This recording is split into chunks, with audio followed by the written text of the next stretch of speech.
My master used to say, that horses were trained. They just teach us the way they like to be ridden. You can train a horse out of fear, any animal actually, out of anything you want. You can train him with love, you can train him with fear, you can train him with all the nuances between those, and you can train them by pain. You can train them all sorts of ways. If you have a good relation with your horse, everything is going to be easy.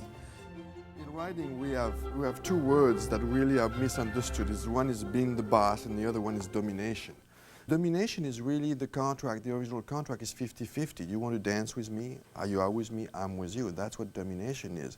In other words, just making sure that your partner just want to dance with you. And being the boss is the same thing. In the animal order, you need to be number one. And number one means that when you want to touch him just like this, you can do this, and he can come to you and do the same thing if you invite him to, and it's fine.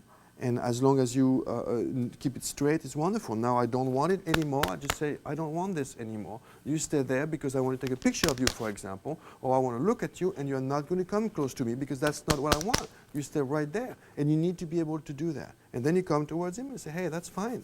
No problem. You've been a good boy. When the horse has that one step towards you, which means nothing for most people. Well, in fact, in the animal world, it's a sense of aggressivity. They go into your space. What could appear to be a very gentle thing, having an animal going towards you, people say, oh, isn't it cute, isn't it wonderful? Well, generally, no. It's to push you away from their territory. Therefore, when that happens, when very gently, you put them back. You say, no, you don't do that. And then you know that around you, you have your territory, and around them, they have their territories, and they have to respect yours. And of course, you have to respect theirs too. But being number one, you can go into their territory when they really cannot go into yours.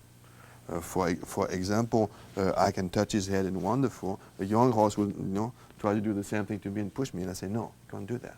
You can't get in me. I can just do this to you and pat you on the nose or on the head or wherever you want, and that's fine, but you can't bang me around. And that's where people get confused. They rub to each other and they think it's cute, cute, cute. Well, the next step they know the horse is going to step on their toes. Well, they don't mean bad. It just is a continuation of what the people have established. They know that you have a certain territory around you, and they are not to go in if they don't want, if they are not invited. That's very important.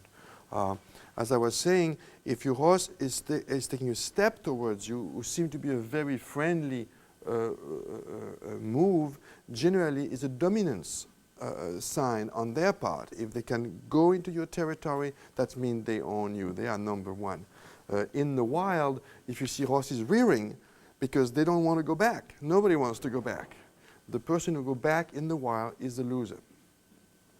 Therefore, if progressively you find yourself doing this and your horse coming towards you, well, you are the loser, and you don't want that. You always have the horse going away from you. That's why the working hand, the lunging, you have the horse going in front of you, away from you. And you have to keep that notion very clear. Doesn't mean that you have to do it all the time, but when you want to do it, you need to be able to do it, because that's the start of your relation, that he goes away from you, you are number one, is number two. And he can be very happy number one, very happy number two, but they have to know that's what it is. And at the beginning, they will challenge you a little bit. They will say, hey, I'm a young stallion. Who are you? Do you really, are you number one? They will put a little challenge on you. But if you are calm and quiet about it, not proving to him you are number one, but being number one. You walk in and you expect him to go in his corner and stay there. Just right there, you are number one. If they are constantly competing to be number one, like in the wild, you can't have that, because then your relation is just only on fighting who is the boss, and that's not correct. If you come in by saying, I'm number one and you're number two and you're very happy, the guy say, hey, that's fine with me, no problem, no problem. But you have to keep very, very, very straight when you invite them and when you don't invite them. That has to be very clear with you, very clear. And then they are just wonderful. Look, I mean, stallions, and they're stallion to the right, stallion to the left. They all live very nicely.